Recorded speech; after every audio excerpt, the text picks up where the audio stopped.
नमस्कार, आप देख रहे हैं आयुष्मान भव। मैं हूं प्रीति सिंह। आज बात होगी एक ऐसी समस्या की जिससे हमारे देश में करीब 35% से ऊपर लोग कहीं ना कहीं पीड़ित हैं, प्रभावित हैं।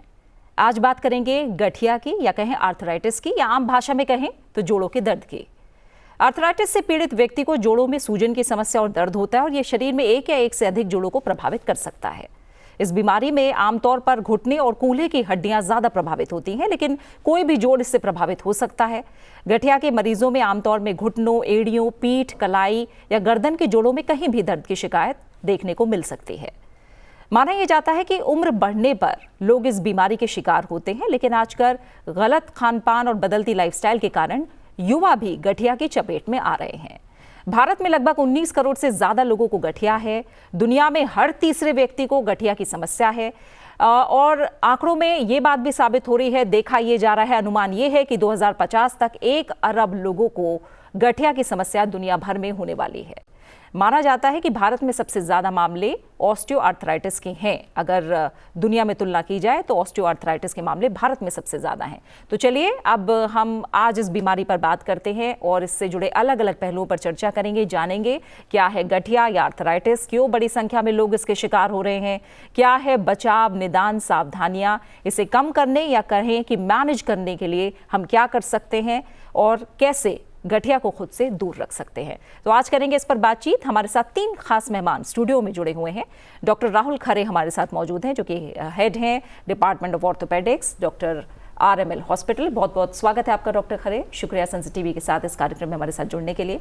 हमारे साथ आयुर्वेदिक एक्सपर्ट डॉक्टर निकिता शर्मा जुड़ी हुई हैं, जो कि असिस्टेंट प्रोफेसर हैं all India institute of Ayurveda में।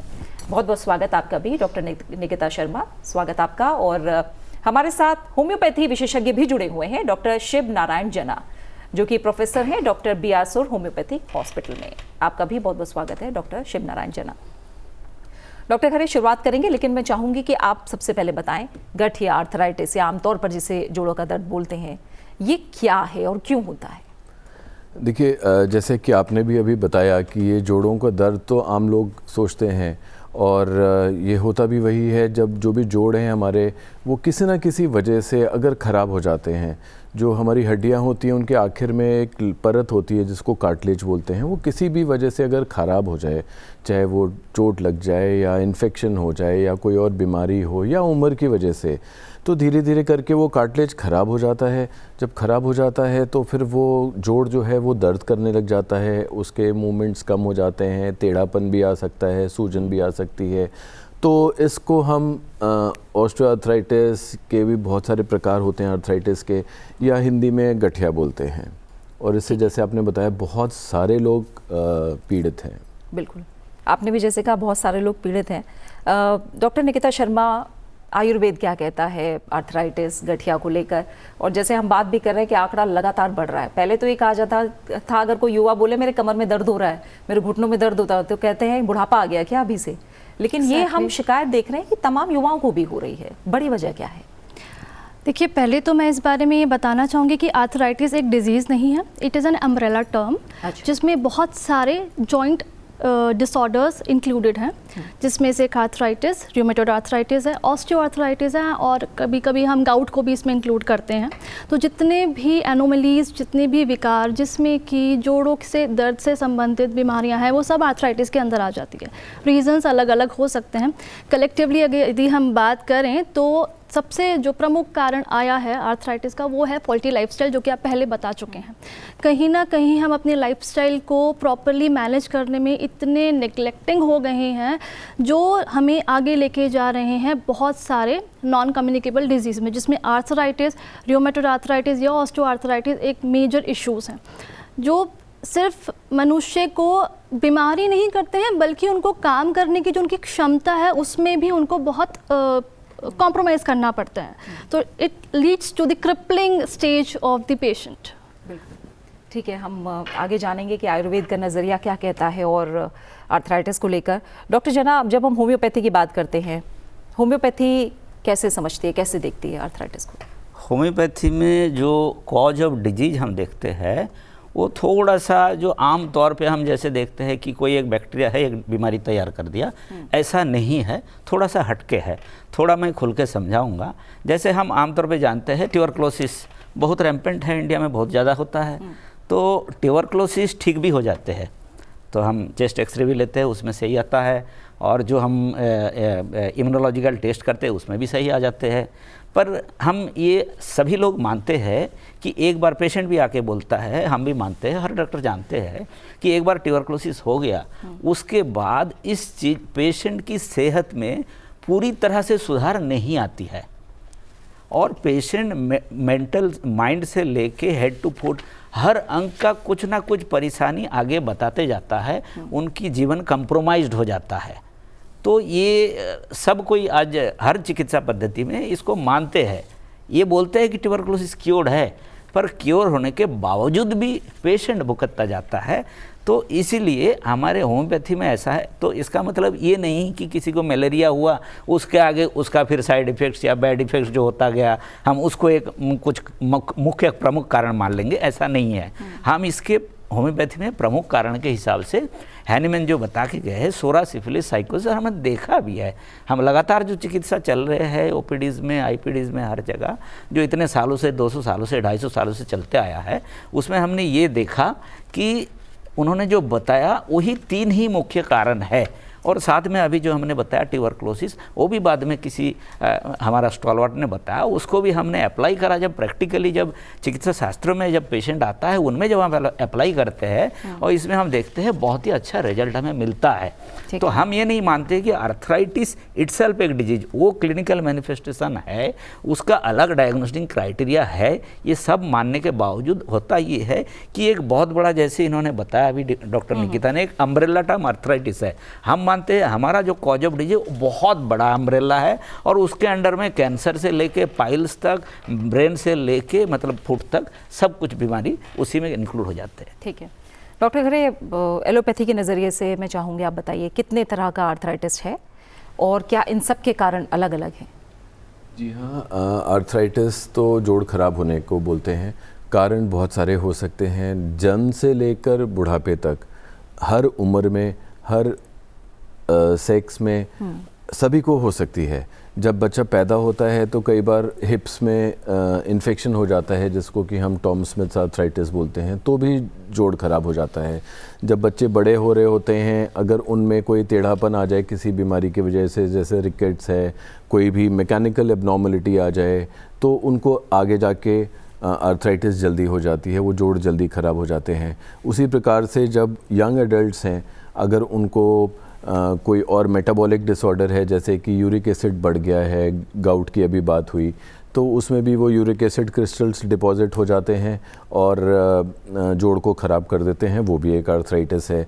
अगर यंग एडल्ट का एक्सीडेंट हो जाए किसी का भी, और जोड़ों की हड्डियां जो होती हैं वो टूट जाएं और वो सही से ना जुड़ें, आगे जाके उस जोड़ में ज़रूर आर्थराइटिस पहले आ जाएगी, उम्र से पहले आ जाएगी। उसी प्रकार से अगर जोड़ में कोई इन्फेक्शन हो जाए, कोई पस बन जाए या टीबी हो जाए या कोई और इन्फेक्शन हो जाए, तो वो जोड़ का कार्टिलेज ख़राब हो जाएगा और उसको आर्थराइटिस जल्दी हो जाएगी। यही सब तो और कारण है। उम्र एक बहुत बड़ा कारण है।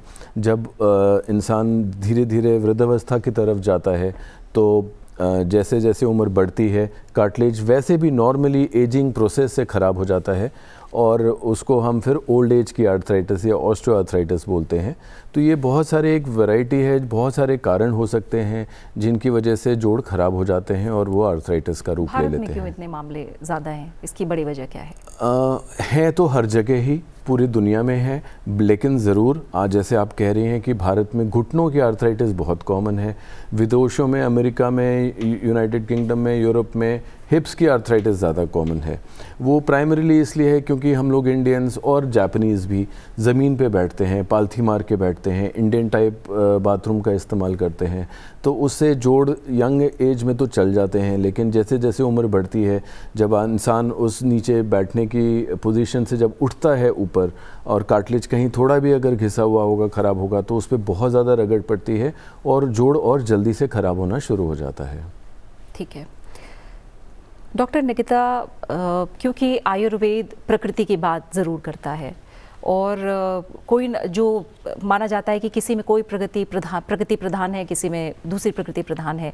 क्या आर्थराइटिस भी कहीं ना कहीं प्रकृति से जुड़ा हुआ है? बिल्कुल, प्रकृति हमारे आयुर्वेद में बहुत इंपॉर्टेंट रोल प्ले करता है डिजीज़ डायग्नोसिस में, डिजीज़ डिटर्मिनेशन में, कि किस प्रकार की प्रकृति के लोगों में किस प्रकार की व्याधि या बीमारी होने के चांसेस ज़्यादा हैं, वो ज़्यादा ससेप्टेबल है। ऐसा देखा गया है कि जो आर्थराइटिस होता है वो मोस्टली जो वातिक प्रकृति के जो ज़्यादा पर्सन्स होते हैं, जो व्यक्ति जिनमें वात का प्रीडोमिनेंस, वात ज़्यादा रहता है, उसमें आर्थराइटिस होने के चांसेस ज़्यादा रहते हैं। क्योंकि यदि हम आर्थराइटिस के निदानों की बात करें, उसके कॉजेज़ की बात करें, तो वो जो कॉजेज़ होते हैं वो वात के गुण के सिमिलर होते हैं। तो इसीलिए जब उनका ज़्यादा सेवन किया जाता है, पहले से ही उनमें वात लेवल बहुत ज़्यादा बढ़ा हुआ है और फिर उन कॉजेज़ को वो ले रहे हैं, तो अल्टीमेटली क्या होता है, वो आर्थराइटिस होने के उनमें चांसेस ज़्यादा होते हैं पित्त प्रकृति और कफ प्रकृति से अगर कंपैरिजन करें तो। जिसमें भी मैं इस पे जोर देना चाहूँगी, जैसे हम गाउट बात करते हैं, जो वात रक्त होता है वो भी एक प्रकार का आर्थराइटिस ही है, उसमें भी जॉइंट में पेन इन्फ्लेमेशन रहता ही है, लेकिन वो होगा प्रीडोमिनेंटली वात और पित्त प्रकृति के पेशेंट में। रूमेटॉइड आर्थराइटिस होगा वो प्रीडोमिनेंटली होगा वात प्रकृति के पेशेंट में। ऑस्टियोआर्थराइटिस बेसिकली डीजनरेटिव चेंजेस होते हैं, तो इसमें थोड़ा सा डिफिकल्ट हो जाता है प्रकृति को डिसाइड करना, बट उसमें भी वात का प्रीडोमिनेंस होता ही है। ठीक है। जब डॉक्टर जना आपने होम्योपैथी में बताया कि आप लोग किस तरह से देखते हैं इस समस्या को, होम्योपैथी में जो कारण निकल कर आए, जो कॉजेज़ निकल कर आए हैं, उनमें आप थोड़ा सा हमें बताएं कि प्रधान क्या कारण रहे हैं, क्योंकि हम जब कारणों पे ही बात कर रहे हैं, ख़ासतौर से भारत में। क्या आप भी यही मानेंगे, जो जीवन शैली की बात है और जो डॉक्टर खरे ने भी बात बताई है, वही बड़ा कारण है क्या भारत में? मैडम, आपने जीवन शैली का बात किया। जीवन शैली मतलब निश्चित रूप से एक बहुत बड़ी कारण है। उसमें हम इसको इस तरह से होम्योपैथी की नज़र से ऐसे देखते हैं, हम इसको मेंटेनिंग कॉज के नज़रिया से देखते हैं। मेंटेनिंग कॉज मतलब आप अगर मतलब अस्थमा से पीड़ित है और आप ठंड में एक्सपोजर रेगुलर ले रहे हैं, तो आपकी अस्थमा कंट्रोल करना डिफ़िकल्ट होता है, तो वो हो गया हमारा जो मेंटेनिंग कॉज। पर मेंटेनिंग कॉज खाली सब कुछ नहीं है। हम ये मानते हैं जो अंदर का कॉज है, जेनेटिक जो कॉज है, जो ट्रू कॉज है, वो ज़्यादा इम्पॉर्टेंट होता है। ये सब ज़रूर उसको प्रभावित करते हैं प्रेसिपिटेट करने में, चूँकि अंदर का है, जिसको हम आमतौर पे मेडिकल साइंस में जीन एनवायरनमेंट इंटरेक्शन बोलते हैं। ठीक है। कोई भी बीमारी डॉक्टर खरे लक्षण देना बहुत पहले से शुरू कर देती है। आर्थराइटिस के मामले में क्या सिम्टम्स हैं जिन पर आपको समय पर ध्यान देना चाहिए और चेकअप करवाना चाहिए? सबसे पहले तो जोड़ों में दर्द आना शुरू हो जाता है। वो हो सकता है धीरे धीरे शुरुआत होएगी, क्योंकि आर्थराइटिस कोई ऐसी एक्यूट अगर इन्फेक्शन हो जाए तो एकदम से सिम्टम्स आ सकते हैं, लेकिन ज़्यादातर लोगों में धीरे धीरे जोड़ों में दर्द आ सकता है। अगर हम रूमेटॉइड आर्थराइटिस की बात करें तो उसमें टिपिकली सुबह जब इंसान सोकर उठता है तो फिर उनके जोड़ों में दर्द होता है, खासकर हाथों की उंगलियों के जोड़ों में, पैरों के पंजों के जोड़ों में, दोनों हाथों में, दोनों पैरों में सुबह ज़्यादा दर्द होता है, जकड़न रहती है, स्टिफनेस रहती है, जो कि कुछ 1-8 घंटे के बाद कम भी हो जाती है। और इसके अलावा जैसे जैसे बीमारी बढ़ती है तो जोड़ों के दर्द के अलावा जो मूवमेंट्स हैं, जोड़ जब हिलते हैं तो वो हिलते समय दर्द करते हैं। इसके अलावा जोड़ों में सूजन भी आ सकती है। उनको अगर वो पहले 5 किलोमीटर चलते थे तो हो सकता है वो 2 किलोमीटर ही चल पा रहे हों, उनको दर्द आ जाता है और जोड़ों में टेढ़ापन भी आ जाता है। जो आपने मॉर्निंग स्टिफनेस की बात की, मुझे लगता है ये शिकायत बहुत लोगों को होती है कि सुबह उठ के ना वो स्टिफनेस उन्हें फील होती है। तो क्या ये लक्षण है ही या कोई और वजह भी हो सकती है? बिल्कुल ये लक्षण है, और ये एक अलग प्रकार की आर्थराइटिस होती है जिसको हम इन्फ्लेमेटरी आर्थराइटिस बोलते हैं। अच्छा। जिसमें कि आराम करने के बाद दर्द और सूजन आती है। जैसे ऑस्टियोआर्थराइटिस में क्या होता है कि जब हम उनको शाम को, रात में दर्द ज़्यादा होता है, क्योंकि दिन भर हम वो जोड़ इस्तेमाल कर रहे होते हैं, जोड़ पे चल रहे होते हैं, तो वो शाम को ज़्यादा दर्द करता है। लेकिन इन्फ्लेमेटरी डिसऑर्डर्स जो हैं, जैसे कि रूमेटॉइड आर्थराइटिस एक प्रकार की आर्थराइटिस है, उसमें कि रात में सोने के बाद, आराम करने के बाद दर्द आता है, और जैसे जैसे जोड़ इस्तेमाल होता है तो दर्द कम हो जाता है। अच्छा, ठीक है। आयुर्वेद में कैसे डायग्नोसिस होता है? क्या यही लक्षणों को देखकर या कुछ और भी देखा जाता है? ये लक्षण जो खरे सर ने बताया ये तो देखे ही जाते हैं। डिफरेंशियल डायग्नोसिस का बहुत इंपॉर्टेंस है, क्योंकि हमारे आयुर्वेद में पुरुषम विषय, मतलब हर पेशेंट को एक इंडिविजुअल आइडेंटिटी समझ कर ही आगे ट्रीटमेंट, मतलब हमारे पास एक सेट ट्रीटमेंट प्रोटोकॉल नहीं होता है कि सिमिलर सबके लिए समान। तो डिफरेंशियल डायग्नोसिस में तो वो काम करता ही है। इसके अलावा जैसे सर ने जो जकड़न बताया, स्टिफनेस बताया, हम ये भी देखते हैं कि सिस्टमिक इन्वॉल्वमेंट भी है क्या, क्योंकि रूमेटॉइड आर्थराइटिस जिसको हम गठिया बोलते हैं और ऑस्टियो आर्थराइटिस जिसको हम आयुर्वेद में संधिवात बोलते हैं, उसमें यही डिफरेंशियल डायग्नोसिस हम करते हैं कि अगर पेशेंट को थकान है, फीवर जैसा उसको लग रहा है, सुबह उठते से ही उसको बहुत थकान जैसा लग रहा है, बुखार जैसा लग रहा है, किसी भी कार्य में काम करने का मन नहीं लग रहा है, तो ये इंडिकेट करता है कि ये गठिया की तरफ जा रहा है।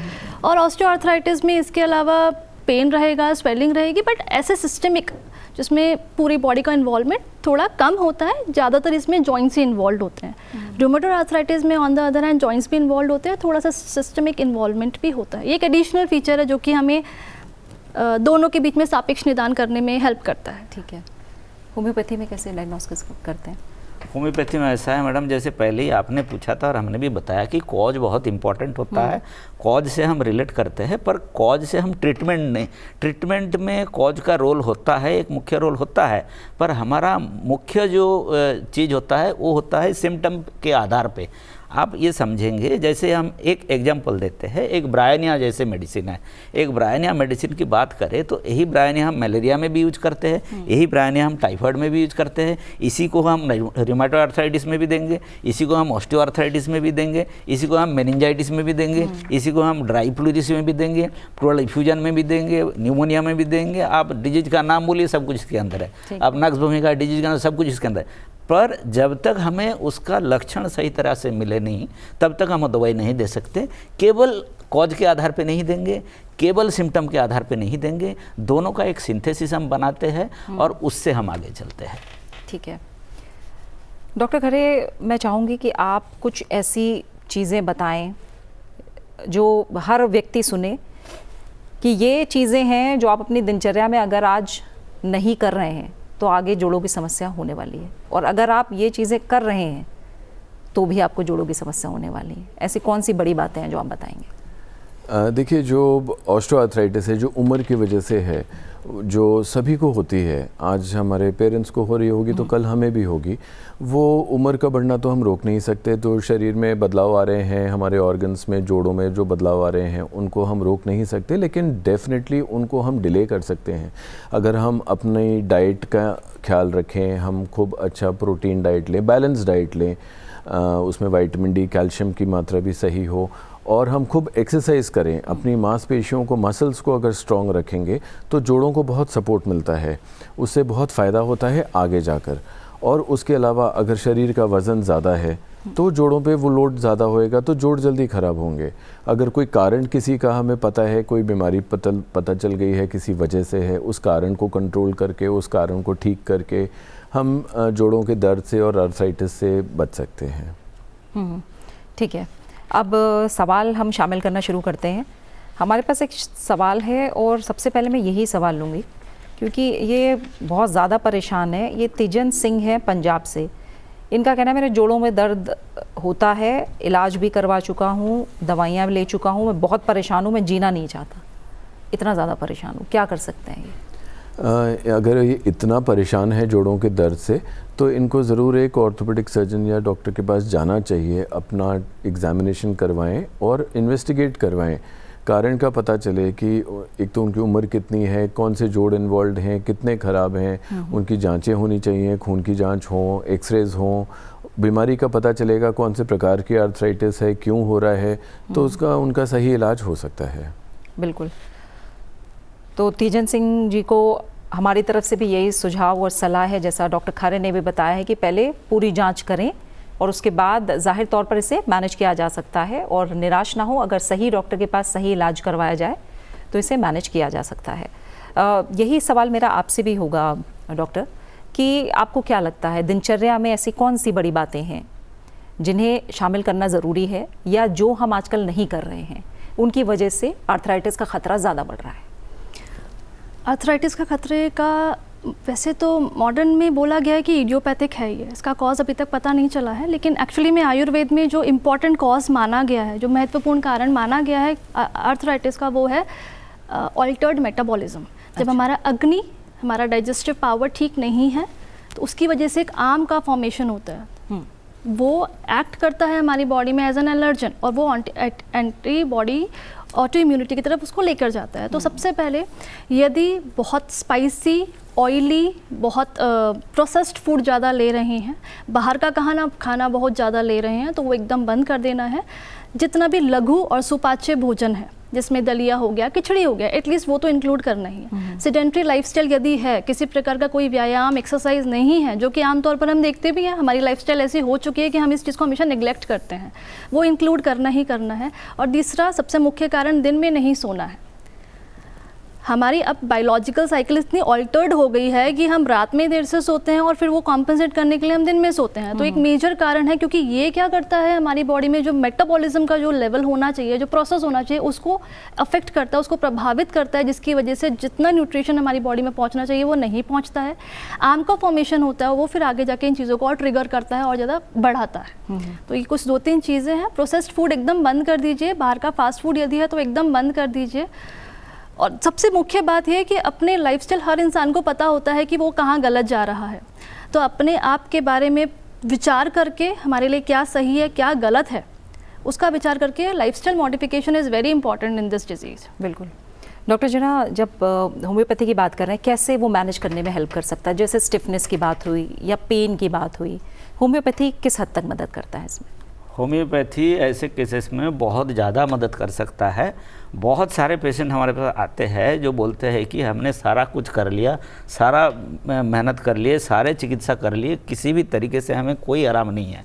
तो ऐसे केसेस में homeopathy is an excellent pain reliever. खाली पेन और इन्फ्लामेशन की बात करें तो बहुत अच्छा पेन का पैलिएशन भी हमारे पास है, और क्यूरेटिव ट्रीटमेंट भी है, और मतलब मैनेजमेंट भी है।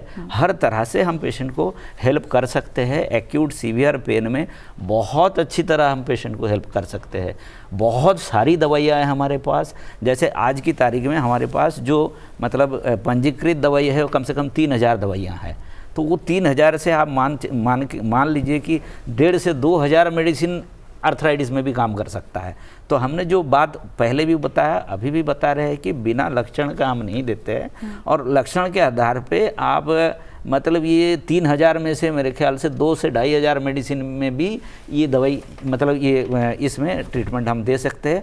पर इतना जो है ये पेन की इतना निराश होने की कोई कारण नहीं है। अगर एक अच्छे होम्योपैथ के पास जाए तो मदद होने का संभावना बहुत ज़्यादा है। इतना मैं तीजन सिंह साहब को इस अनुष्ठान के जरिए उनको ये मैसेज देना चाहूँगा। बिल्कुल। एक और सवाल मीनू श्रीवास्तव का ही सवाल है, कन्नौज से उन्होंने सवाल पूछा है, और उनका कहना है कि मेरी उम्र 58 साल है, मेरा बायां पैर पूरी तरह से सूजा हुआ है, दर्द भी है, दाएं घुटने में सूजन और दर्द रहता है, कमर के निचले हिस्से में भी दर्द होता है। डॉक्टर ने गठिया का इलाज शुरू किया है लेकिन दवाओं से आराम नहीं है, क्या मैं ठीक हो पाऊंगी और क्या मुझे करना चाहिए? जैसे इन्होंने बताया कि इनकी उम्र 58 साल है, कमर में दर्द होता है और वो एक पूरे पैर में जा रहा है, और दाहिने घुटने में भी दर्द है। तो इनको बहुत पॉसिबिलिटी कई चीज़ों की है। एक तो है कि इनको हो सकता है कि लंबर स्पाइन में, लोअर लंबर स्पाइन में डिस्क की प्रॉब्लम हो, जिसकी वजह से वहाँ पे नस दब रही हो और पूरा दर्द उनके बाएं पैर में जा रहा है। उम्र की वजह से घुटने भी हो सकता है ऑस्टियोआर्थराइटिस की तरफ जा रहे हों और घुटनों में भी आर्थराइटिस हो रही हो। इसके अलावा 58 साल की महिला हैं तो इनमें एक और चीज़ हो सकती है जो कि जिसको हम ऑस्टियोपोरोसिस बोलते हैं। जैसे जैसे उम्र बढ़ती है, खासकर महिलाओं में और मेनोपॉज के बाद हड्डियां बहुत जल्दी से कमज़ोर होनी शुरू हो जाती हैं। तो इनको जाना चाहिए डॉक्टर के पास और इन सारी चीज़ों की जांच करवाएं, खासकर ऑस्टियोपोरोसिस को भी रूल आउट करें और इनका फिर इलाज हो सकता है। ठीक है, अगला सवाल भी लेंगे। उससे पहले डॉक्टर, मैं चाहूँगी कि जो डाइटरी चेंजेस की बात होती है, आपने कहा कि फास्ट फूड, प्रोसेस फूड नहीं खाना है, लेकिन जिनको मान लीजिए दर्द की समस्या है या कुछ सिम्टम्स नज़र आते हैं कि मॉर्निंग स्टिफनेस है या कोई जोड़ों में दर्द हो रहा है और कम उम्र से ही ये चीज़ें शुरू होती हैं, किस तरह के डाइटरी चेंजेस उन्हें करने चाहिए? क्या चीज़ें हैं जो शामिल ज़्यादा करनी चाहिए अपने खाने पीने में? हाई फाइबर डाइट, जिसमें फाइबर्स हमको ज़्यादा मिले, और जैसे मैंने पहले भी बोला, बहुत लघु खाना, ज़्यादा डाइजेशन के ऊपर ज़ोर नहीं देना है, मतलब ऐसी हैवी फूड्स नहीं लेना है जो कि हमारे डाइजेशन को ज़्यादा लोड डालें। वो खाना जैसे दलिया खिचड़ी हो गया, वो हमें थोड़ा अपने खाने में इंक्लूड ज़्यादा करना है। आजकल देखा जाता है शायद सभी सैलड लेते हैं खाने के साथ में, तो मैं विशेष तौर पे यहाँ पर ये मेंशन करना चाहूँगी कि एक रॉन्ग हैबिट है। सैलड विद द मतलब आप खाने के साथ कच्चा खाना खा रहे हो, तो अल्टीमेटली आप कच्चा खाना पक्का खाना दोनों मिक्स कर रहे हो। तो ये कुछ कुछ छोटी छोटी चीज़ें हैं जिसको यदि हम चेंज करें, अभी कुछ अवेयरनेस भी कम है, क्योंकि नॉर्मली जब भी किसी बीमारी की बात होती है तो सिर्फ दवाइयों तक ही रेस्ट्रिक्ट हो जाता है, जबकि बहुत सारी ऐसी नॉन कम्युनिकेबल डिजीज़ेज़ हैं, लाइफस्टाइल रिलेटेड डिजीज़ेज़ हैं, जिसमें दवाइयों की इतनी आवश्यकता नहीं है, थोड़ा सा खान पान में ही परिवर्तन हो जाए उससे ही बहुत जिसको बोलते हैं कि काफ़ी बेनिफिशियल इफ़ेक्टिव हो जाता है वो ट्रीटमेंट। तो जनरलाइज्ड हमेशा जो डाइट भी होती है वो पर्सन टू पर्सन वेरी करता है, हर व्यक्ति के ऊपर उसका रोग का क्या भी स्थिति है और रोगी की क्या स्थिति है, उसकी प्रकृति कैसी है, अग्नि का स्टेटस क्या है, उसके आधार पर भी डाइट डिसाइड होती है। तो अभी के लिए तो मैं यही बोलूँगी कि ऐसा खाना जो कि हाई फाइबर हो और जिसमें कंपैरेटिवली प्रोटीन लेवल थोड़ा सा कम हो, क्योंकि जॉइंट डिसऑर्डर्स में देखा गया है कि हाई इनटेक ऑफ प्रोटीन वो उसको और थोड़ा दर्द को बढ़ा देता है। और जो बहुत इजीली डाइजेस्ट होने वाले खाने हैं जैसे दलिया हो गया, खिचड़ी हो गया, मूंग दाल हम ले सकते हैं, वो भी धुली हुई, उसका सूप बना के ले लिया। इस प्रकार की चीज़ें यदि हम इंक्लूड करें, विटामिन ए विटामिन डी के रिच जो सोर्सेज हैं फूड के, वो इंक्लूड करें, डेफिनेटली बहुत इफेक्टिव हो जाता है। ठीक है डॉक्टर, जरा जाहिर तौर पर हमें जॉइंट की जो मोबिलिटी है, फ्लेक्सिबिलिटी है, उसको बढ़ाना होगा अगर हम चाहते हैं कि जोड़ों का दर्द हमें परेशान ना करे। इसके लिए क्या रेमेडीज़ हैं? मैडम, इसके लिए रेमेडीज जो पहले तो मैनेजमेंट है, ठीक है ना, एक्सरसाइज रेगुलर, ठीक है, रेगुलेटेड वे में, पेन होने की लेवल तक एक्सरसाइज नहीं करना है, जहाँ पेन शुरू हो एक्सरसाइज बंद करना है। जैसे सर ने बताया, डॉक्टर खारे ने, कि मसल स्ट्रेंथनिंग एक्सरसाइज ये जॉइंट डिजीज में बहुत इंपॉर्टेंट होता है मैडम, कि मसल स्ट्रेंथनिंग एक्सरसाइज रेगुलर हमें करते रहना चाहिए। खास करके ऑस्टियोआर्थराइटिस की बात करें तो उसमें नी में, घुटनों में ज़्यादा होता है, तो घुटने में जो मीडियल कंपार्टमेंट के जो मसल्स होता है, तो वेस्टस मीडियलिस है और क्वाड्रिसेप्स मसल्स है, इन सब को स्ट्रेंथनिंग एक्सरसाइज, ये हम एक फिजियोथेरापिस्ट के पास जाए तो उनसे हमें कहीं मतलब काफ़ी अच्छा सलाह मिल जाता है और उनसे काफ़ी मदद मिलता है। उस टाइप की एक्सरसाइज ये बहुत ज़रूरी है। खाली इसी से ही हम मेजॉरिटी इस डिजीज को मैनेज कर सकते हैं। हम क्यूरेटिव तो नहीं बोलेंगे, मैनेज जरूर कर सकते हैं। बाकी होम्योपैथिक दवाइयाँ लक्षण के आधार पे बहुत सारी दवाइयाँ हैं, जैसे मान लीजिए बेलाडोना हो गया, लिडम्पाल हो गया, बेंजोइक एसिड हो गया, ऐसे ऐसे बहुत सारी दवाइयाँ हैं। तो उनसे कल्चिकम हो गया, गाउट की बात करें तो बेंजोइक एसिड हो गया, ऐसे बहुत सारी, रस्टक्स हो गया, सबसे कॉमनेस्ट मेडिसिन है होम्योपैथी में। तो ऐसे बहुत सारी दवाइयाँ बहुत अच्छा मदद करता है। और हमने ये भी देखा है, क्योर की बात हम एक तरफ रखते हैं, क्योर पता नहीं आजकल कोई भी साइंस में है, मेरे को तो लगता नहीं है, कहीं क्योर है ही नहीं। हम मैनेजमेंट की बात करें तो एक लॉन्ग टर्म रेमिशन में पेशेंट को हम डेफिनेटली हेल्प कर सकते हैं, सालों तक रेमिशन में हेल्प कर सकते हैं। और जहाँ तक आर्थराइटिस की बात हो, आम लोगों के लिए आप देखेंगे कि ये आर्थराइटिस बोलते नहीं, लोग बोलते भाई बात है, बात मतलब आप जितने सारे बॉडी के पेनफुल कंडीशंस हैं सारे इन्वॉल्व हो जाते हैं। तो आप हम अगर लंबर स्पॉन्डिलोसिस की बात करें, और कई बार होता है कि साइटिका वगैरह हो गया, तो वहाँ पे जो रेडिकुलोपैथी होता है, रेडिकुलोपैथी में क्या होता है कि जो नर्व रूट है कंप्रेशन हो रहा है। क्यों हो रहा है? वहाँ पे लोकल इन्फ्लामेशन है, लोकल इडीमा है। और हमारा मेडिसिन इतना इफेक्टिव है एक्यूट इन्फ्लामेशन को कंट्रोल करने के लिए। एक्यूट इन्फ्लामेशन कंट्रोल करने का मतलब होता है कि लोकल जो इडीमा होता है, ये इडीमा को हम बड़े आसानी से, मतलब वो उस दवाई कंट्रोल कर सकता है। और सारी दवाइयाँ, आप ऐसे नहीं कि खाली बेलाडोना है, खाली रस्ट है, सारी दवाइयाँ कर सकता है इस चीज़ को, बशर्ते खाली यही है कि थोड़ा सा अच्छा इंडिकेशन मिल जाए उसके लिए, तो हो जाता है। ठीक है, आपने डॉक्टर खरे मोटापे को लेकर भी, वजन को लेकर भी बात की थी, और क्योंकि जब हम लाइफस्टाइल की बात कर रहे हैं तो मोटापा भी एक महामारी आज दुनिया भर में बनता जा रहा है। और जो थोड़े आंकड़े मैंने पढ़े हैं उसमें माना जा रहा है कि अगर मोटापा कम किया जाए तो हम 20% तक सीधे तौर पर हम कम कर सकते हैं आर्थराइटिस को। आप कितना फिजिकल एक्टिविटी पर जोर देंगे? मोटापा जो कि बचपन से ही हमें दिख रहा है, गंभीर रूप धारण कर रहा है, कितना ज़रूरी है उसे दूर रखना? जी हाँ, बहुत ज़्यादा ज़रूरी है, क्योंकि शुरू में तो नहीं पता चलता है, अगर बचपन में बच्चे भी अगर थोड़े ज़्यादा हेल्दी हैं, जो कि आजकल हो रहे हैं, क्योंकि बच्चे बाहर खेलते नहीं हैं, वो लोग टीवी पे देखते रहते हैं या मोबाइल पे गेम खेलते रहते हैं, तो वो आउटडोर एक्टिविटीज़ बहुत कम हो गई हैं। मैं चाहूँगा कि बच्चों को इनकरेज करना चाहिए पेरेंट्स को, ताकि वो बाहर खेलें, जाके धूप में खेलें, विटामिन डी भी मिलेगा और ज़्यादा मसल्स यूज़ होंगी, मसल्स ज़्यादा स्ट्रॉन्ग होंगी तो बच्चों की बोन्स की ग्रोथ भी ज़्यादा होती है, वो और लंबे होंगे, उनकी बोन्स और ज़्यादा स्ट्रॉन्ग होंगी और उनमें मोटापा भी नहीं आएगा। अगर किसी बीमारी की वजह से मोटापा आ रहा है तो वो बात अलग है, उसका अलग इलाज हो सकता है। लेकिन जितना जे कि मैं तो एक एग्जांपल देता हूँ कि आप एक खाली ट्रक है और एक ओवरलोडेड ट्रक है, अब किसके टायर जल्दी घिसेंगे? बहुत ही सिंपल है, अब जो ओवरलोडेड ट्रक है उसके टायर जल्दी घिस जाएंगे, जो खाली ट्रक है वो लंबे समय तक उसके टायर चल जाएंगे। तो सिमिलरली अगर हमारा शरीर का वज़न ज़्यादा होगा, बचपन से ही अगर कंट्रोल करके रखें, आगे भी मेंटेन करें एक्सरसाइज से, डाइट से, तो हमारे जोड़ों पे लोडिंग कम होएगी और उनमें आगे जाके दर्द और अर्थराइटिस जैसी समस्याएं भी कम हो जाएंगी। ठीक है डॉक्टर, जब मैंने आपसे खाने पीने में बदलाव की बात की, जो ट्रीटमेंट की बात है, किस तरह का ट्रीटमेंट आयुर्वेद के ज़रिए होता है, किस तरह की दवाइयाँ हैं जो इस्तेमाल होती हैं, उनका असर किस हद तक देखा गया है जोड़ों के दर्द में?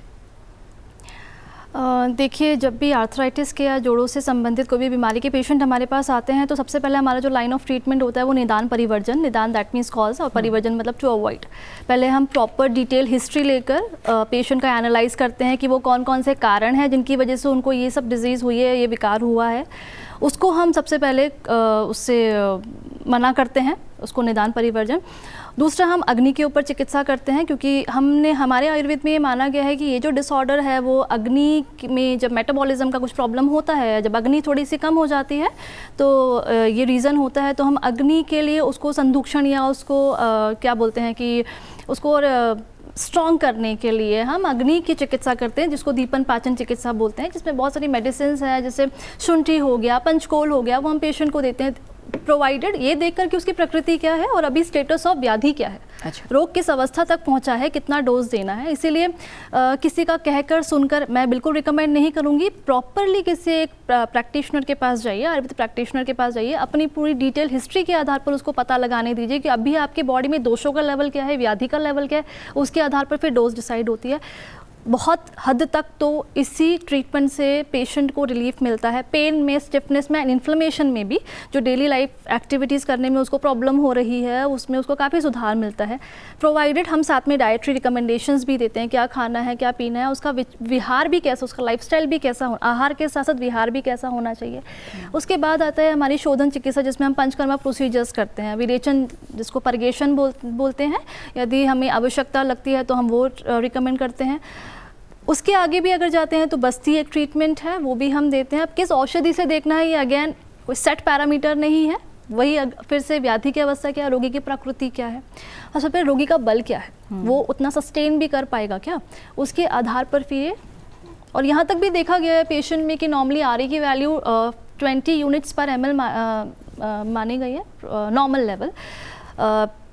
पेशेंट जिनका आर का वैल्यू 50 यूनिट पर ml भी है, उसमें ऑल्दो ये भी लेवल बढ़ा हुआ ही है, बट उसमें ऐसे कुछ सिम्टम्स दिखे नहीं, जस्ट डाइटरी मैनेजमेंट और एक लाइफस्टाइल मैनेजमेंट से। ठीक है, मतलब मैं बार बार यही जोर देना चाहूँगी कि along with the medicine, dietary and this lifestyle management is very, lifestyle management बहुत ज़रूरी है जोड़ों के दर्द की बीमारियों के। बिल्कुल डॉक्टर जना, डाइटरी चेंजेस जो हैं वो कितना कॉम्प्लीमेंट करते हैं होम्योपैथी ट्रीटमेंट को भी? देखिए, डाइटरी मैनेजमेंट जो है वो डिजीज को मदद करते हैं। होम्योपैथी ट्रीटमेंट के लिए डाइट का बहुत ज़्यादा इम्पोर्टेंस नहीं है। अच्छा। डाइट आप कुछ भी लीजिए, होम्योपैथी दवाई काम कर जाएगा, उससे कोई फर्क नहीं पड़ता है। आप खाने के साथ मिला के भी ले लेंगे तब भी काम करेगा। ऐसे बोलते हैं होम्योपैथी लहसुन मना है, प्याज मना है, ऐसा कुछ नहीं है, ठीक है ना। आप कुछ भी ले सकते हैं और खाने के साथ भी ले, मतलब कुछ भी का मतलब जो संतुलित आहार ना, पोषण वाला नहीं, पोषण वाला संतुलित आहार बीमारी के लिए मदद करेगा, पर उसमें हमारा दवाई सिलेक्शन में कोई रोल नहीं है। और हमारा दवाई, आप पोषण तत्व कुछ भी लीजिए, आपका लाइफस्टाइल कैसे भी हो, हमारा दवाई काम कर जाएगा। पर डेफिनेटली बीमारी के लिए हम डेफिनेटली पोषण तत्व सहज सरल रखें और जो बीमारी के हिसाब से जो पोषक तत्व हो उसको ले, यही माना गया है और यही मददगार होता है। बीमारी को कंट्रोल करने में 50-60% तक बहुत ज़्यादा आराम हो जाता है। पर आगे के लिए ट्रीटमेंट की बात करें तो होम्योपैथी दवाई के लिए कोई भी पोषक तत्वों में कोई मतलब बाधा निषेध नहीं है। अच्छा, हाँ, यानी आप कह रहे हैं कि कई लोगों में ये गलत फहमी है। हाँ, जैसे आपने लहसुन की बात की कि बिल्कुल, ये कुछ बिल्कुल, ऐसा, ये बहुत लोग पूछते हैं आप तो मना कुछ नहीं कर रहे, उन्होंने तो ऐसे मना किया, मतलब ऐसा कोई जरूरत नहीं है। सामान्य खाना खाते हुए भी होम्योपैथी दवाई ले सकते हैं। ठीक है डॉक्टर, कह रहे ट्रीटमेंट को लेकर किस तरह की ट्रीटमेंट है, कितना असर उनका देखा जाता है? क्या नॉर्मल लाइफस्टाइल की तरफ जोड़ों के दर्द वाला व्यक्ति, आर्थराइटिस से पीड़ित व्यक्ति वापस आ सकता है? जी हाँ, तो हम जो ट्रीटमेंट होता है वो डिपेंड करता है कि किस स्टेज में है अभी आर्थराइटिस। अगर शुरुआती स्टेज है और अगर हमें कोई कारण मिल जाता है कि किसी का यूरिक एसिड बढ़ा हुआ है तो यूरिक एसिड कम करने की दवाइयाँ दे सकते हैं। अगर किसी को और कोई मैकेनिकली अगर किसी का जोड़ टेढ़ा है जिसकी वजह से जल्दी ख़राब हो रहे हैं जोड़, तो हम छोटे मोटे ऑपरेशन करके उनको अलाइनमेंट सही कर सकते हैं। इसके अलावा जो ऑस्टियोआर्थराइटिस है या जैसे रूमेटॉइड आर्थराइटिस है, इसके लिए भी दवाइयाँ हैं जो कि कुछ कंट्रोल कर सकती हैं दवाइयों से रूमेटॉइड आर्थराइटिस को। उसका क्योर नहीं है, हमेशा के लिए नहीं जाती, लेकिन उसको कंट्रोल की जा सकती हैं दवाइयों से।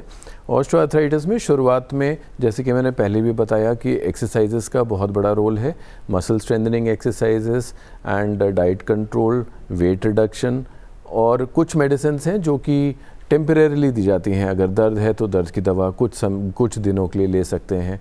कुछ दवाइयाँ और होती हैं जो कि कार्टिलेज को रिपेयर करने की कोशिश करती हैं, वो दवाइयाँ भी दी जा सकती हैं। जब आर्थराइटिस और थोड़ा बढ़ जाती है तो कुछ और नेक्स्ट स्टेप में हम लोग कई बार घुटनों में, जोड़ों में के अंदर कुछ इंजेक्शंस लगा देते हैं जिससे कि टेम्परेरीली आराम मिल जाता है। और जब जोड़ बहुत ज़्यादा ख़राब हो जाता है, जब किसी पेशेंट की वृद्धावस्था में उनकी लाइफ इफ़ेक्ट हो रही है दर्द की वजह से, वो अपना नॉर्मल लाइफ स्टाइल नहीं जी पा रहे हैं, तो फिर जोड़ बदलना पड़ता है। अच्छा, ठीक है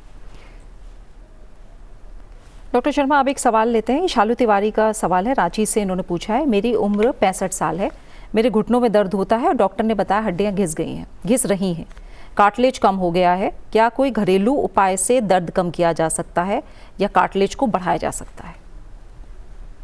देखिए, कार्टिलेज को बढ़ाना तो क्योंकि अब उम्र इस अवस्था तक पहुंच चुकी है कि वापस से उसको हम रिवर्स नहीं कर सकते हैं, लेकिन हाँ कुछ घरेलू उपाय ऐसे हैं जिनको करके हम दर्द में थोड़ा सा कमी ला सकते हैं। पूरी तरीके से ठीक नहीं होगा, उसके लिए तो जो कार्य डॉक्टर का है वो वही करेंगे। तो पहले तो मैं यही उनको सुझाव दूंगी कि क्योंकि अब ये एज ऐसी आ चुकी है और आप दर्द से इतने पीड़ित हैं, तो इस चीज़ को नेग्लेक्ट ना करते हुए किसी कोई भी पैथी का जिसमें भी आप कंफर्टेबल हों वहाँ जाकर एक जो चिकित्सक है उससे ज़रूर परामर्श लीजिए। बाकी घरेलू उपचार में आप लहसुन का यूज़ बहुत ज़्यादा अच्छे से कर सकते हैं। टर्मरिक जिसको हल्दी बोलते हैं, उसका काफ़ी अच्छा इफेक्ट है क्योंकि वो एनाल्जेसिक है, पेन को रिलीव करने में, दर्द को कम करने में काफ़ी है। तो उसको अगर अपने डाइट में इंक्लूड करेंगे तो डेफिनेटली इससे आपको बहुत फ़ायदा होगा। ठीक है, मैं चाह रही थी आप कुछ और जो एंटी इन्फ्लेमेटरी चीज़ें हैं जो हमारे किचन में मौजूद हैं, जो दर्द को थोड़ा मैनेज करने में मदद कर सकती हैं, उनके बारे में भी बताइए। किचन में जैसे अजवाइन हो गया, जीरा हो गया, जो भी हमारे मसाले हैं उसको हम नॉर्मली बहुत लेस वैल्यू देते हैं, बट एक्चुअली में उनकी बहुत वैल्यू होती है क्योंकि वो ना ही सिर्फ एंटीऑक्सीडेंट की तरह काम करते हैं एंड बहुत अच्छे एनाल्जेसिक्स भी होते हैं। तो जैसे अजवाइन हो गया, जीरा हो गया, हींग हो गया।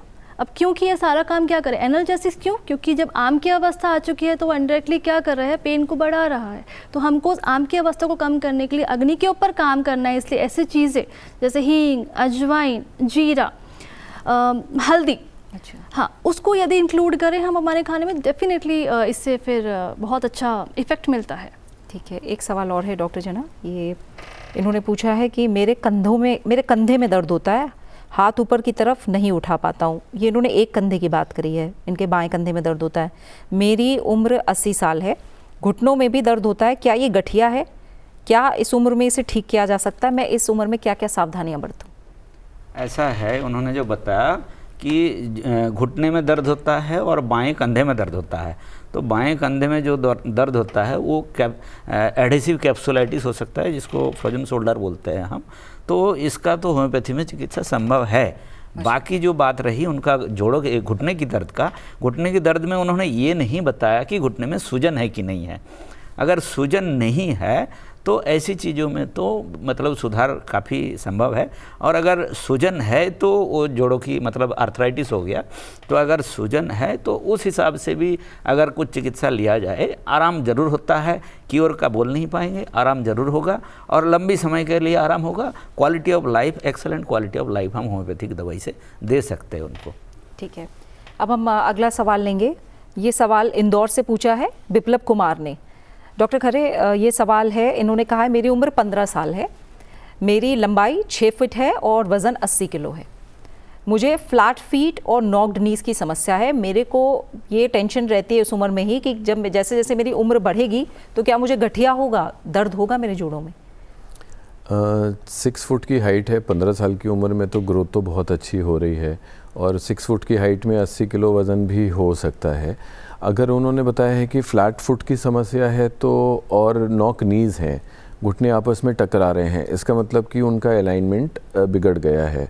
तो इसके लिए तो मैं उनको सुझाव दूंगा कि वो ऑर्थोपेडिक सर्जन से मिलें, एक्सरेज कराएं, पूरा स्कैनोग्राम होगा लोअर लिम्स का जिसमें कि एंगल्स नापे जाएंगे, और अगर वो सचमुच में उनको जेनुवैल्गम बोलते हैं इसको नॉक नीज कॉमन लैंग्वेज में, अगर उनके एंगल्स बढ़े हुए हैं तो उसका वो ऑपरेशन करा सकते हैं। उसको एंगल्स हम हड्डियों को काट के नॉर्मल एंगल्स पे ला सकते हैं और वो जो डिफॉर्मिटी है वो करेक्ट की जा सकती है।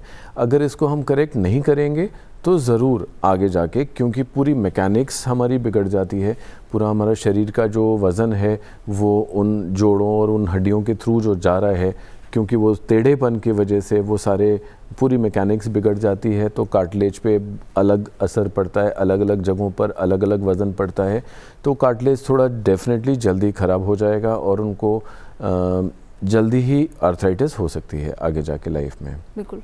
डॉक्टर निकिता शर्मा, इस उम्र में अगर 15 साल की उम्र में हमें सवाल भेजा है किसी ने, तो ये तो पता है कि वो अपनी सेहत को लेकर जागरूक है। तो जैसे सर्जरी को लेकर डॉक्टर खरे ने जवाब दिया, आप क्या मानेंगी, इनको अपनी दिनचर्या में क्या करना चाहिए विप्लव को, और क्या योग के ज़रिए भी फ्लैट फीट और नॉक नीज जैसी समस्याओं को दूर किया जा सकता है? बिल्कुल किया जा सकता है, और ये बहुत अच्छी बात है कि अभी इतनी सी उम्र में ही वो अपनी सेहत को लेके इतने ज़्यादा पर्टिकुलर हैं कि उन्हें पता है कि आगे जाके उनको क्या हो सकता है, तो उसके हिसाब से उनको दिनचर्या में परिवर्तन करना ही चाहिए। यदि उनकी सेडेंटरी लाइफस्टाइल है, जिसको कहते हैं कि व्यायाम बहुत कम है, बहुत ज़्यादा स्क्रीन टाइम है, फ़ोन या मोबाइल्स या टीवी बहुत ज़्यादा देखते हैं, तो एक्सरसाइज को बिल्कुल वो करें। वेट की यदि बात करें तो उनके हाइट के हिसाब से उनका वेट एकदम ठीक है, लेकिन नॉर्मल मॉर्निंग वॉक, जिसमें ब्रिस्क वॉकिंग, तेज़ तेज़ कदम के साथ चलना, वो कर सकते हैं। दूसरा सूर्य नमस्कार वो इंक्लूड कर सकते हैं, शवासन वो इंक्लूड कर सकते हैं अपने योगा प्रोटोकॉल में, और जिसको बोलते हैं कि कोई भी ऐसा योगासन जिसमें रेगुलेटेड ब्रीदिंग मूवमेंट है वो कर सकते हैं। जैसे कि इसमें हम ये, और भद्रासन भी बहुत अच्छा इफेक्ट इसमें दे सकता है, तो उनको इंक्लूड करना चाहिए। एक त्राटक भी होता है, त्राटक कर्म भी है जिसमें रेगुलेटेड आई मूवमेंट, तो वो कर सकते हैं। ठीक है, बिल्कुल। तो ये आपके लिए सुझाव थे विप्लव, हमारी तरफ से, हमारे विशेषज्ञों की तरफ से। एक सवाल और है, इसको भी हम अभी शामिल कर लेते हैं डॉक्टर जना। ये अथर्व शर्मा ने शिमला से पूछा है, इनकी उम्र 20 साल है और ये कह रहे हैं कि मुझे दौड़ने में दिक्कत होती है, मेरे पैरों के जोड़ों में दर्द होने लगता है, तो क्या ये गठिया है? ये मुख्य तौर पे गठिया तो है नहीं, क्योंकि गठिया होगा तो सूजन होगा और दर्द बहुत ज़्यादा होगा। उनके मसल थोड़ा कमज़ोर हो सकते हैं, उनको न्यूट्रिशन में और रेगुलर एक्सरसाइज में ध्यान देना ज़रूरी है। ठीक है, न्यूट्रिशन और रेगुलर एक्सरसाइज ये दिनचर्या का हिस्सा हमें ज़रूर बनाना है। डॉक्टर खरे, आप जो ट्रीटमेंट को लेकर बात कर रहे थे, कई ऐसे लोग होते हैं जो सर्जरी की तरफ नहीं जाना चाहते, या मैं कहूँ जब उन्हें ज़्यादा दर्द की शिकायत होती है तो कोई लोग डॉक्टर के पास जाने से भी घबराते हैं कि हो सकता है मैं सर्जरी बता दें या कोई ऐसी बात बता दें जिसका उन पर मेंटली बहुत ज़्यादा असर पड़ता है। आप मानते हैं कि जो आर्थराइटिस की समस्या है वो कहीं ना कहीं आगे जाकर मानसिक विकारों का भी एक कारण बन सकती है क्या? एंग्जाइटी या डिप्रेशन की जब हम बात करते हैं, वो भी रिलेटेड हैं क्या इससे? जी हाँ, बिल्कुल हो सकती है, क्योंकि ये क्रॉनिक बीमारी है, ये सालों साल चलती है, ज़िंदगी भर चलेगी। अगर जोड़ों का दर्द है, जोड़ नहीं बदलवाए, दर्द आपको लगातार बना जा रहा है, तो आपकी पूरी लाइफ इफ़ेक्ट होती है। और हेल्थ तो सिर्फ फिज़िकल हेल्थ नहीं, मेंटल हेल्थ भी होती है।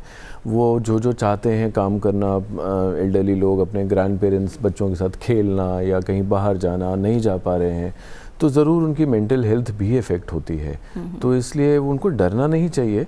अगर उनकी हेल्थ में बहुत इश्यूज़ हैं, हेल्थ में और भी कोमोबिडिटीज़ हैं, बहुत बीमारियां हैं, तो ज़रूर ऑपरेशन को अवॉइड किया जा सकता है। लेकिन अगर उनको हेल्थ उनकी ठीक है तो जोड़ों को बदलवा कर वो एक नॉर्मल एक्टिव लाइफ जी सकते हैं। और जोड़ बदलने का ऑपरेशन तो बहुत सक्सेसफुल ऑपरेशन है, उससे उनका दर्द पूरा ख़त्म हो जाता है जोड़ों का। अब घुटने बदल गए, नए घुटने लग गए जो कि 20 इयर्स तक चलते हैं, 20 साल की लाइफ होती है आर्टिफिशियल घुटनों की, तो उनको दर्द ख़त्म हो जाता है, वो जितना चाहे चल लें। उनको चलने की वजह से उनका वेट लॉस भी हो जाता है, जो अभी तक नहीं चलने की वजह से वज़न बढ़ गया था। उनको अगर उस उम्र में और बीमारियां हैं जैसे डायबिटीज़ है, ब्लड प्रेशर है या हार्ट प्रॉब्लम है, तो वॉक करने से, चलने से उन बीमारियों में भी मदद मिलती है। तो उनकी इन जनरल लाइफ की क्वालिटी बहुत अच्छी हो जाती है। ठीक है, ये जो बात कही मैंने डॉक्टर निकिता शर्मा, ये आप लोगों ने किस तरह से तमाम केसेस में देखी है? क्योंकि बहुत सारे ऐसे लोग हैं जो बहुत ज़्यादा एंग्जाइटी के शिकार हो जाते हैं, कई लोग डिप्रेस भी हो जाते हैं, फिर ये क्या एक लूप सा बन जाता है, उसका असर शरीर पर और ज़्यादा दिखता है क्या करना चाहिए ऐसे में? बोथ द वे एरोज है। स्ट्रेस, एंग्जाइटी की वजह से आर्थराइटिस भी हो सकता है, और आर्थराइटिस की वजह से, क्योंकि ये बहुत लॉन्ग रन में बीमारी चलती है, तो डेफिनेटली शरीर के साथ साथ उसका दिमाग पर भी इफ़ेक्ट पड़ता ही पड़ता है। तो जैसे कि हम बोलते हैं कि जो मेडिटेशन है, जो प्राणायाम है, जो आपको थोड़ी देर के लिए इस फिज़िकल लाइफ से कट ऑफ कर देता है, ऐसी प्रैक्टिसेस करनी चाहिए। रेगुलेटेड ब्रीदिंग मूवमेंट आजकल बहुत कुछ अवेलेबल है, और मुझे लगता है पब्लिक डोमेन में ये चीज़ अवेयरनेस भी है कि कौन कौन सी ऐसी योगासन हैं या ऐसी कुछ चीज़ें हैं जिसको करने से हमारे लाइफ में स्ट्रेस का लेवल बहुत कम हो जाता है। क्योंकि मैं हमेशा बात बोलती हूँ कि प्रत्यनिक भाव वाली हमेशा फॉलो करना चाहिए कि अभी जो है वो आगे नहीं होगा। Change is always constant. आपकी हो सकता है अभी जो शरीर की स्थिति है कुछ महीनों बाद जाकर नहीं हो, बट आपको उसके लिए ट्राई करना पड़ेगा, एक पॉजिटिव एटीट्यूड रखना पड़ेगा कि there is a solution for everything. हर चीज़ का एक जिसको बोलते हैं कि सोल्यूशन है। तो पॉजिटिव माइंडसेट रख के यदि इस बीमारी का आप ट्रीटमेंट लेंगे तो डेफिनेटली डिजीज़ भी बहुत जल्दी से ठीक हो जाएगी और आपकी मेंटल हेल्थ पे भी बहुत ज़्यादा नुकसान नहीं होगा। ठीक है डॉक्टर जना, एक सवाल और है, ये पूजा ने पूछा है मध्य प्रदेश से। इनका कहना है कि मैम मेरे साथ कुछ इसी तरह की प्रॉब्लम होती है, मुझे ऐसा लगता है कि मुझे गठिया रोग हो गया है और 23 साल की उम्र है सिर्फ इनकी, मैं शादीशुदा हूँ और बहुत दर्द होता है मेरे जोड़ों में, सूजन भी रहती है और शरीर में लाल चकत्ते भी हो जाते हैं, बुखार भी आ जाता है और तेज़ बुखार आता है मुझे और ठंड लगकर बुखार आता है, लेकिन ये डॉक्टर के पास जाने से थोड़ा सा घबराती हैं, तो क्या करना चाहिए? अगर उनको पहले से ही कुछ सिस्टमिक सिम्टम्स आने लगे, जैसे थकान हो गया, वेट लॉस हो गया, बुखार की वो बात कर रहे हैं, तो ऐसे में 2-3 चीज़ों की संभावना ज़्यादा होती है। उनकी एज जो है, ये एज रिमेटॉइड अर्थराइटिस की तरफ इशारा करता है और ऐसे जो चकत्ते आते हैं, इसमें एक रिमेटॉइड अर्थराइटिस में थोड़ा सा संभावनाएँ कम है, सिस्टमिक लूपस एरिथेमेटोसस का चांसेस ज़्यादा होता है। तो एक बार डॉक्टर के पास जाके सही सारा जांच कराए पहले, तो उससे पता चल जाएगा बीमारी क्या है और उसके हिसाब से आगे वो चिकित्सा ले पाएंगे। यानी ये जितना देर करेंगे डॉक्टर को दिखाने में उतना गंभीर करती जाएंगी। हाँ, देर नहीं करना है, खाली यहाँ लिख के सारी चीज़ें सॉल्यूशन नहीं होगी, बिल्कुल उनको डॉक्टर के तक पहुँचना है। बिल्कुल, तो आप जल्द से जल्द एक अच्छे डॉक्टर की सलाह ज़रूर लें और आगे इलाज करवाएं। अगला सवाल जो है डॉक्टर खरे, ये लखनऊ से कुंती सिंह ने पूछा है, मेरी उम्र 78 साल है, मेरी हथेलियों और उंगलियों के जोड़ों में दर्द होता है, मेरा घुटना भी एक पैर का बाहर की तरफ मुड़ सा गया है, उसमें भी दर्द होता है, इसे ठीक करने के लिए मैं क्या कर सकती हूँ? घुटना जो बता रही हैं 78 साल की उम्र में तो ऑस्टियोआर्थराइटिस ही है। जैसे कि घुटनों में भी हो जाती है वैसे ही हाथों की उंगलियों के जोड़ों में भी हो जाती है ऑस्टियोआर्थराइटिस। ऐसा नहीं कि सिर्फ लोअर लिम्स में ही होती है, उम्र की वजह से हमारे अपर लिम्स के जोड़ों में भी हो सकती है, हालांकि कम होती है क्योंकि उन पे हमारा वज़न नहीं पड़ता है। तो घुटनों में टेढ़ापन आ ही जाता है ऑस्टियोआर्थराइटिस में। अगर वो उसको चेंज करवा लेती हैं, नया घुटना लगवा लेती हैं, टोटली रिप्लेसमेंट करवा लेती हैं, तो उनको दर्द से भी आराम हो जाएगा। जो अलाइनमेंट बिगड़ गया है, टेढ़ापन आ गया है, वो भी ऑपरेशन के दौरान हम उसी हिसाब से कट्स लेके उसको करेक्ट कर सकते हैं, करेक्ट किया ही जाता है। तो उनको घुटने की तो वही सॉल्यूशन है कि उनको अगर घुटना बहुत ख़राब हो गया है, टेढ़ापन आ गया है, इतना ज़्यादा दर्द है, तो वो चेंज करवा लें, उनको बहुत आराम मिल जाएगा। तो डॉक्टर क्या ऐसा भी होता है कि अगर ऑस्टियोआर्थराइटिस है तो एक पैर में हो दूसरे में ना हो, क्या इस तरह के भी केसेस होते हैं? इन्होंने बोला मेरा एक हो सकता है यंग लोगों में। अच्छा। अगर किसी को यंग एज में कोई ज़्यादा फ्रैक्चर हो गया हो कोई, तो एक जोड़ जल्दी ख़राब हो जाएगा, ठीक है। और दूसरा अपने टाइम पे होगा जब भी होगा। एंड ऐसा नहीं है कि ऑस्टियोआर्थराइटिस दोनों में एक साथ ही हो, हालांकि दोनों घुटने एक साथ हम यूज़ करते हैं, हमेशा दोनों पैरों पे ही चला जाता है, तो वो मोरलेस साथ साथ ही होते हैं ख़राब। किसी में पहले एक घुटने में लेफ़्ट में हो सकता है पहले दर्द आ जाए, राइट में कुछ समय बाद आए, लेकिन आमतौर से चेंजेस बराबर ही होते हैं अगर ऑस्टियोआर्थराइटिस की बात करें तो। डॉक्टर खरे, क्योंकि अब ओवर द काउंटर बहुत सारी दवाइयाँ हैं, आजकल सप्लीमेंट्स पर भी बहुत ज़्यादा लोग इनका इस्तेमाल करने लगे हैं। जब कार्टिलेज की बात होती है या हड्डियों की बात होती है तो हर व्यक्ति ये कहता है कैल्शियम के सप्लीमेंट्स ले लो।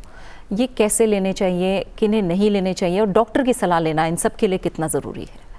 या ओल्ड एज में या महिलाओं में आफ्टर मेनोपॉज विटामिन डी और कैल्शियम का बहुत रोल है, क्योंकि हड्डियां कमज़ोर हो जाती हैं ऑस्टियोपोरोसिस की वजह से। और जैसे जैसे एज बढ़ती है तो इवन मेल्स में 65-70 इयर्स की एज में पहुंचकर सेनाइल ऑस्टियोपोरोसिस हो जाती है, जो कि महिलाओं को पहले पोस्ट मेनोपॉजल होती है, फिर वो जब उस उम्र में पहुंचती हैं तो उनको भी सेनाइल ऑस्टियोपोरोसिस हो जाती है। तो ये तो एक है प्रॉब्लम जो कि बहुत ज़्यादा कॉमन है, लेकिन डेफिनेटली जैसा आपने बोला ओवर द काउंटर मेडिसिन्स नहीं लेनी चाहिए, क्योंकि विटामिन डी एक फैट सॉल्युबल विटामिन है, सनलाइट से बनता है। ज़्यादातर इस उम्र में लोग इंडोर्स ही रहते हैं, सनलाइट एक्सपोजर नहीं होता है, डेफिशिएंसी है, बहुत सारे लोगों को डेफिशिएंसी है। लेकिन अगर ऐसे ही ले लेंगे, अगर वो ज़्यादा हो जाए तो उससे टॉक्सिसिटी भी हो जाती है। तो डॉक्टर के पास जाएँ, टेस्ट करवा लें, अगर कम है विटामिन डी तो ज़रूर लें।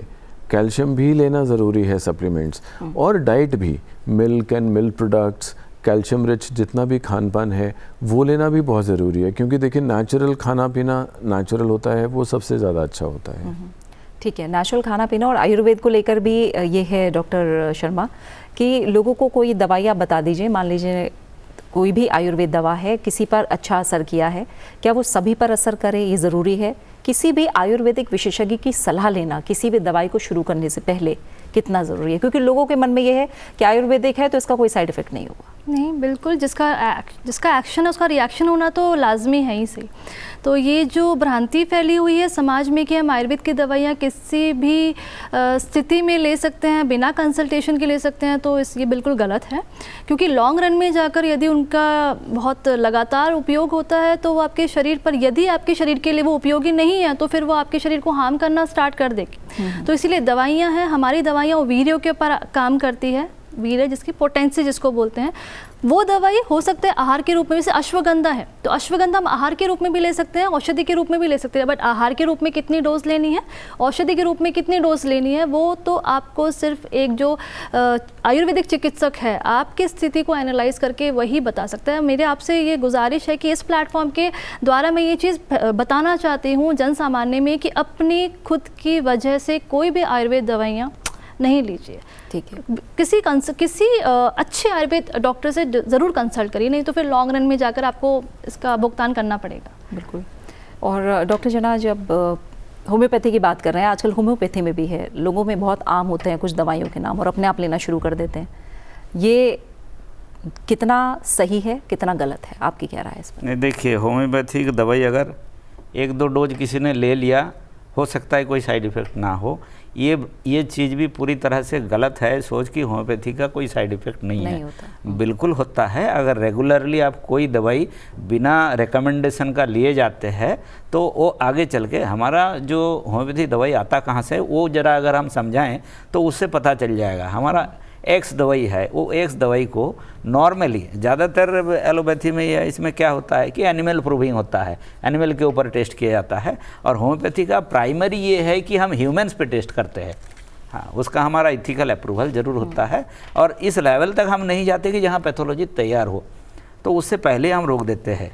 तो आया कहाँ से? क्योंकि हम उस दवाई एक्स दवाई को हम रेगुलरली एक फ़िक्स्ड डोज में, एक फ़िक्स्ड इंटरवल में रेगुलर दिए जाते हैं, और उससे हम देखते हैं कि उसमें ABCD ये 5 सिम्टम आए हैं, तो ये सिम्टम कहाँ से आया? उस दवाई की इफ़ेक्ट का असर ही है तो ये सिम्टम। तो ऐसा नहीं है होम्योपैथी भी, ये हम ये मत सोचे कि होम्योपैथी का कोई साइड इफ़ेक्ट नहीं है। रेगुलर कोई भी दवाई आप ना ले, अपने से कोई भी दवाई ना ले, ओवर द काउंटर बिल्कुल भी ना ले। आप ज़रूर एक चिकित्सक को दिखाइए और उनसे सलाह लेकर ज़रूर चिकित्सा लीजिए। ठीक है, अब समय पूरा हो गया है। डॉक्टर खरे, मैं चाहूँगी जाते जाते आप क्या सलाह देंगे, कैसे गठिया रोग को, आर्थराइटिस से खुद को दूर रखें, क्या करना है सबको? बहुत ज़रूरी है प्रिवेंशन। अभी तक हम लोगों ने बात करी कि अगर हो जाए तो क्या क्या करना चाहिए। डेफिनेटली आप इससे बच सकते हैं अगर आप अपना शुरू से ही बहुत ही फिज़िकली एक्टिव रहें, एक्सरसाइज करते रहें, डाइट का ख्याल रखें, अपना वज़न ना बढ़ाएं। और अगर आपको जोड़ों का दर्द हो भी जाता है, अगर कई लोग मैंने देखा है जो कि अपने आप दर्द की दवा खा लेते हैं, लेकिन अगर 10-15 दिन ज़्यादा दिनों तक दर्द बना हुआ है, उसमें सूजन आ रही है, सुबह ज़्यादा दर्द हो रहा है, तो आपको ज़रूर डॉक्टर के पास जाना चाहिए, क्योंकि काफ़ी चीज़ों का इलाज है, चीज़ें कंट्रोल हो सकती हैं। और डरे ना डॉक्टर के पास जाने से, काफ़ी चीज़ों का इलाज है और उसका इलाज इन्वेस्टिगेशंस करके, डायग्नोसिस बना के इलाज संभव है। बिल्कुल। और इसी के साथ डॉक्टर खरे आपका, डॉक्टर निकिता शर्मा आपका, डॉक्टर जना, आप तीनों मेहमानों का बहुत बहुत शुक्रिया हमारे साथ स्टूडियो में जुड़ने के लिए और आर्थराइटिस पर जो ज़रूरी सलाह और सुझाव है वो हमारे दर्शकों तक पहुंचाने के लिए। इसी के साथ आयुष्मान भव के इस अंक में फ़िलहाल इतना ही। अगले हफ्ते आपसे फिर मुलाकात होगी और अगले हफ्ते हम बात करेंगे एंगर मैनेजमेंट पर, यानी कैसे अपने गुस्से को कंट्रोल किया जा सकता है, इसे मैनेज किया जा सकता है। तमाम जो ज़रूरी सलाह और सुझाव हैं, आपके सवाल हैं, उन्हें हम अगले अंक में शामिल करेंगे। तो इससे जुड़ा अगर कोई भी सवाल है तो आप हमारी ईमेल आईडी पर भेज सकते हैं। हमारा ईमेल आईडी है ayushmanbhav03@gmail.com। अपना अच्छे से ख्याल रखिए और मुझे दीजिए इजाज़त। नमस्कार।